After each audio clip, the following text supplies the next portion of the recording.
years ago, and I came out and I started singing to the audience. We've come a long way, and now you guys are singing for us. This is kind of cool. I like it. You can sing for us too. I would love that. She's back there dancing for real. You were having the best time. I started running band back there. Like it was a lot. So I'm sweating. Heels on. I like it. I like it. You guys have known each other for a while. Can you tell that story when you guys met? It's 16? How old were you? Yeah. We were teenagers. Yeah, we first met in theater school when we were kids, really. And I remember it really well because you'd already done the movie Kids. And I went to this acting class and you were there and I was so starstruck. But you were so sweet and nice and just so kind. And I remember there was like a group of kids going out for lunch one day and you invited me to come along and I really appreciate that. But yeah, so we've known each other for a while. And then we did film Shattered Glass together. Should we go back? I didn't think you were a brother for like a half a second. That did not come up in my research. It was a half a second. It really was. How was T? No kidding. How fun was it then to shoot your scenes together? Incredible. Also the energy on set, like people were crying. You know, everyone on a Star Wars set is a true believer fan. And that's one of the things that I loved, even being there on Mandalorian and on Boba Fett and just talking to everyone in the crew, like the grips, hair, makeup, like sound, everyone. You know, they're like, I saw a making of Star Wars VHS when I was a kid and knew that this is what I wanted to do for a living, and now I get to do it every single day. So when he comes on set, heavy-handed, swinging that lightsaber and heavy-handed. I mean, it's like, you know, we're playing pretend, right? Like, you don't have to actually try to kill me. I took out too much that time. Come on, it's very nice. You did actually, I do want to talk a little bit about the training. I know that you had a chance to sort of swing the lightsaber with the family and lightsaber with the family, doing that type of stuff. And for you, Rosario, your shoulders just constantly burned. I mean, you had to learn a lot to make this work and look believable, especially because the animation sets one stage and real human bodies set something different. And to bring that to it, right? Tell me a little bit about your training. Well, I think you did a lot more than I did. The amount of fighting that she does in the series is pretty remarkable, and so she was having to learn so much, and I was so impressed with your lightsaber skills and how seriously you took it, and getting to fight with you was just too much fun. And he's definitely been practicing in between, as he's talked about, because again, heavy-handed. I was like, oh my God, so intense. It's really great. It was really just, you know, one of the things that I thought was so remarkable watching you do these films all these years ago after we were in acting class together and we did Shattered Glass, and it was just sort of like, wow, to see, you know, just the range of you know, just what you can do physically in performance, you know, and we got to play with that a little bit in acting class, you know, just very method, you know, drop falling on your head and how you feel it. But to kind of really be able to, this is the first job for me really of experiencing what it is to be super physical for a role, and that being the character. And doing the training to the point where that started to feel real and feel grounded in me and feel natural in any kind of capacity was when I felt like I was dropping into the character. And so just, it was magical, and it felt like such a validation having you on set. Like, I think that felt like for everybody, like, you know, it just was really crossing over that feeling of the shows and the films and the animation. Like, it suddenly was all coming together, and the breadth of it was just breathtaking.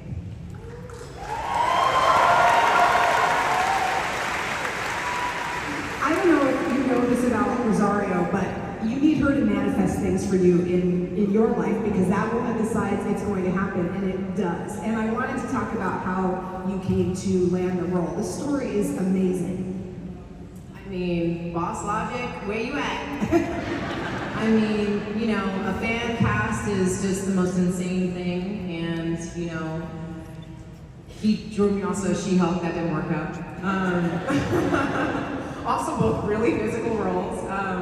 But you know, this was something that I saw online, I reposted, and it got before Dave and everyone, and then as they were, you know, John and him were creating Mandalorian together, it was always in the back of Dave's mind that he always wanted to bring this character to life, and it just happened to work out that we're in our 40s at this exact time, Ahsoka and I, and we had this connection. Who could have ever thought? And so, you know, these posts that happened on Twitter, like years earlier, suddenly became significant. And I'll never forget that moment. I was filming on this show, Briar Patch in New Mexico, and they both called me up on Skype, because this is before like Zoom became a thing. And, you know, he's showing me that Dave's been drawing me as this character now since the first season, and going, if this goes off well, we would like to bring Ahsoka into the second season, and I've had you in mind. And like, I was so glad. Talk about having a Wi-Fi problem moment that I was so happy about. Because I was like spasming. I thought I was gonna maybe have a seizure, like my eyes kept twitching, and I was really trying to keep it together. And then like the internet really wasn't working. It was like, we need to push this to a call. And I was like, thank God. Because I was like crying, I was sweating, I was pacing in my house and trying to keep it cool. But I was like, did he just draw me as this character? Like, from Boss to Dave's mouth to Lucas to John to Star Wars. Like, oh my God, to this.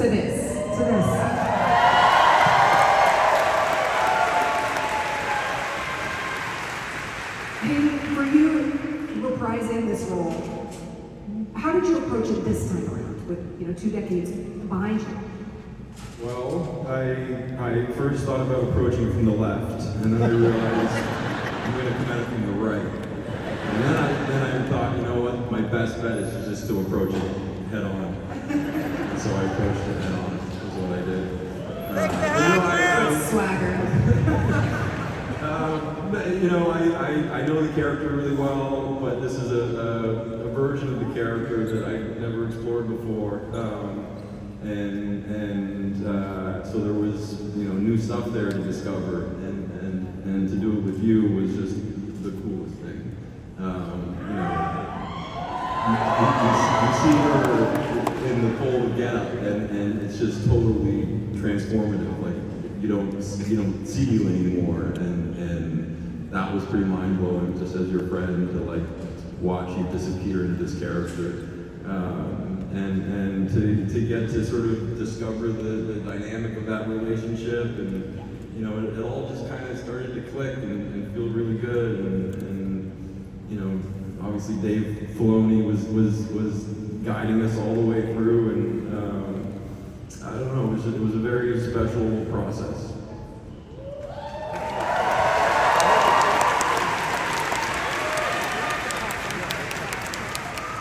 The fan support, I love it.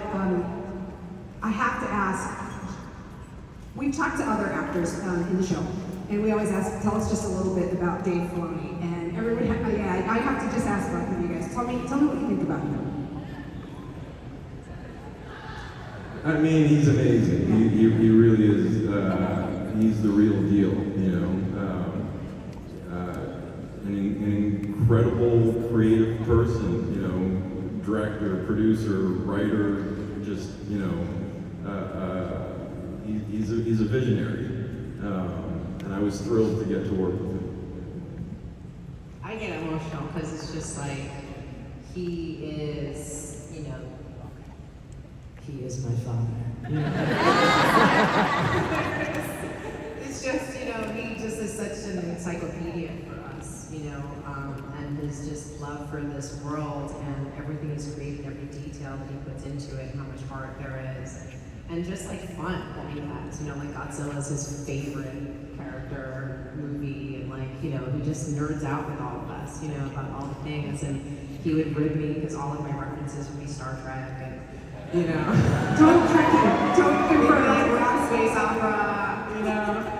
But he also knows it like the back of his hand as well, because he's a total nerd, just like all the rest of us, which is super awesome. And so we just had so much fun, you know what I mean? He's got like the pressure, you know, the mantle that he holds, the position that he has, the power and just the responsibility. And he's just on set with us every day, just so chill and so awesome and so accessible and so ready, like just so, like, it's so magical still for him, you know? And it's kind of wild because it's been nearly 2 decades, you know, that this has taken over his life. And, you know, just that fact that he relishes it, it's like, I have that, you know, I'd be on set every day. One of the things that was super cool was, you know, a lot of the crew had been on Mandalorian and then going Boba Fett and, like, you know, just kind of back to back before coming onto our show. And, you know, people were really exhausted. And they were like, yeah, but we're ready to jump into this because, you know, Rosario and Dave, like, we just know they're going to keep the energy up. And I remember, like, you know, some of the crew telling me that they had told that to people, like, you know, Rosario comes on every single day, like, make us come on, like, just getting, like, super excited. And someone new would come onto the set and was like, yeah, but she's gonna do that for 6 months. And they were like, yeah. 6 months in, I was like, I had this moment, like, when we were shooting the last episode, now I can talk about because it's out. And I'm Ahsoka the White at this point, and we have this camera on my back, and we're in the volume, and we're doing this last big battle with all of these undead stormtroopers. And they're coming at us, and I felt like I dropped into VR. Like I'm in the outfit, there are cameras behind, it's just like you're only seeing Star Wars, top to bottom, all over, and I'm holding my sabers, and then they light up. And they go action, and I'm just standing there like, this is so cool. And I'm like, yeah, you're gonna move, like, get past you. Like, I was like, yeah, you got me, I'm like, I'm fine. Let's go. We had Natasha join us here this morning, and she said about you specifically, that woman is happy at 5 a.m. She said, there is no reason to be happy at 5 a.m. It was very sweet. I love it.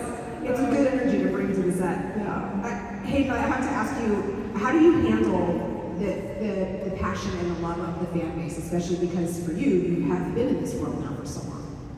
It's the most amazing fan base. I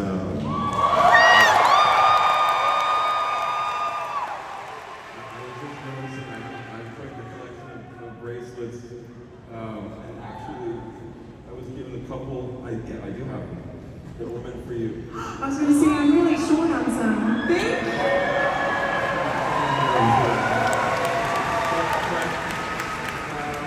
Seriously, all of the support and love that we felt it means the world to us.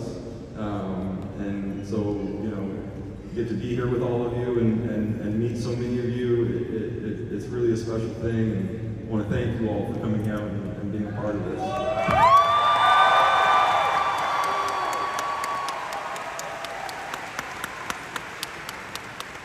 I'm so cool. I used to know everybody inside of it. I'm so cool, and it's like I can start a soap line, Ahsoka. And do like a bath salts, Ahsoka. And like have my own sauce, Ahsoka.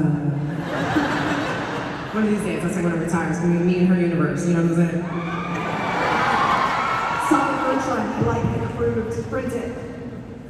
The set, both of you have this really impressive body of works, and I'm wondering for you if this cast and the way that you connected with them maybe differs. It feels like from hearing your stories that it is a family in a unique and special way that's once in a lifetime, twice if you're lucky, when it comes to the sort of work you do. Would you agree? How would you characterize it? Definitely once in a lifetime, and for me, kind of twice in a lifetime. Yeah. It very much is a family, and you feel like you're a part of this family for life. And you know, when you get to meet new actors that are brought into the fold, it's meeting a new family member.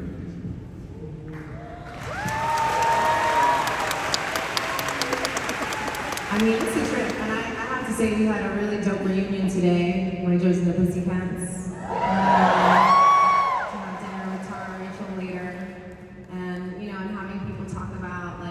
Being a virgin, or just like these different like communities that I got to be a part of.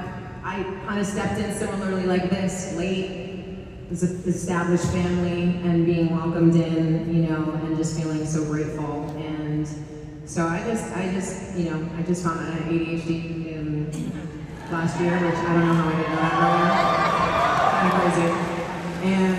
And I just realized I was really blessed because of Boss Logic totally changed my life with this. But I started with kids. I was discovered into acting. So it's just like I can pinpoint these exact moments where my life took a complete turn. And when I just think of how my brain works, I don't know what I would have done otherwise had I not ended up in being able to do what I do now. But I'm just constantly and forever grateful of all of these families that I get to be a part of. And just sad that I'm such a hermit and I don't really spend as much time with you guys afterwards. I'm just a workaholic. But I love being with all of you, and I just love, people try to ask, like, what's your favorite moment? But I grew up doing this. I've been doing this since I was 15. This is actually my 30-year acting anniversary. So next year, we'll be 30 years we know each other. Isn't that crazy? It's so wild. It's perfect timing from kids to grandkids, because I'm a grandma now.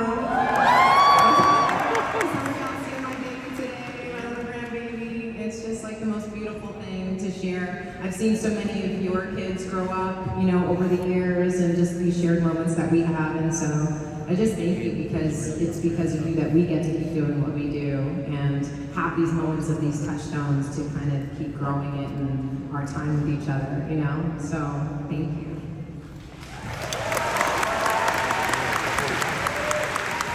What has it been like sharing the work and what it represents with your own family, your daughter, eventually your grandbaby, your kids? I mean, it's multi-generational. Did they watch? Did they tell you?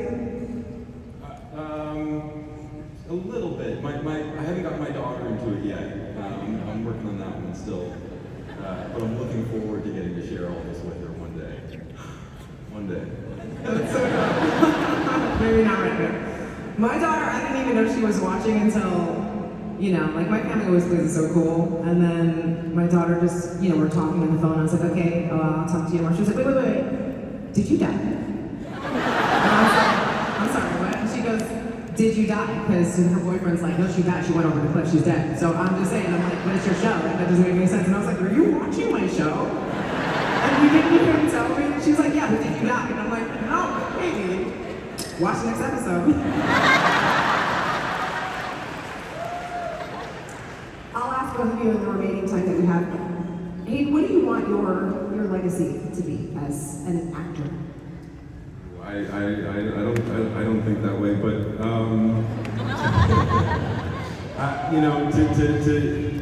to get to be a part of Star Wars and to get to play this character, that's really been the biggest blessing in my professional life. And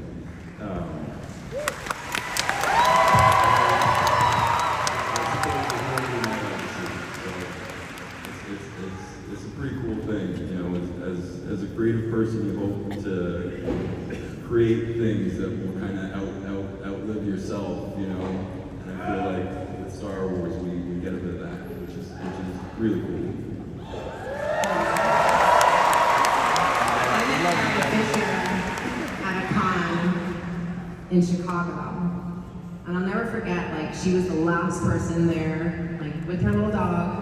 And people just lined up. Everyone was packing up. All the other booths were shut, but people just were lined around the whole arena to still see her.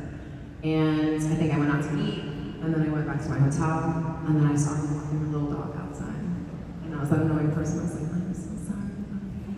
But I love you so much. And she was like, I understand. Lo siento. And I started to walk back, and I remember going back into the hotel through the revolving doors, and my Uncle Gus, shout out to my Uncle Gus Vasquez, comic book artist, and he's waiting for me by the elevator, and then all of a sudden I see his eyes like this, and he's like, so I turn around, and Carrie Fisher's coming in, booking it, coming in, and it's like, yo, my assistant told me who you are. I didn't know that But she, I think, said seems like 7 pounds or something, and she was like, oh, I really enjoy your work. Like, you know, I'm just tired, you know, whatever. But just like blessings to you. And I was like, okay. Trying not to like keel over. I was like, trustful. And it just was the most incredible moment. So I don't know what my legacy is going to be. Hopefully, it's just being a storyteller in some capacity. Like I just think that's the most incredible thing that we can do. That I've been able to do for a living. Put myself into other people's shoes and try to imagine their worlds and be honest with it. And there's plenty of characters I play I do not like, who make choices I do not agree with. But it's expanded my horizons and my perspective to do so. And I'm so grateful to be a part of storytelling like that with Rent. You know, thinking about the Jonathan Larson community. How many people have never met a trans person or people who were squatters? I grew up in an abandoned building, so to see like my life story being protagonist in a film is so remarkable to me. And you know, just that gift that we have of expanding people's horizons, of just kind of allowing people to experience someone not just as distraction, you know, but really as connections, building empathy with each other. And I just think that's just the dopest thing in the world, so I hope I get to do it forever. I hope AI doesn't stop us from doing it. Come on, man. I will say, while you're telling the Carrie Fisher story about staying late, I know that you are staying to continue to do autographs. If you have one of those tickets, do stick around in the room. We'll make an announcement. I would like to remember this, and I would like to take a selfie with you guys before we send you off to your work, if that's all right. All right, thank you guys. This is really incredible. Oh, I see the bracelets. I love this. Guys, give it up as loud as you can.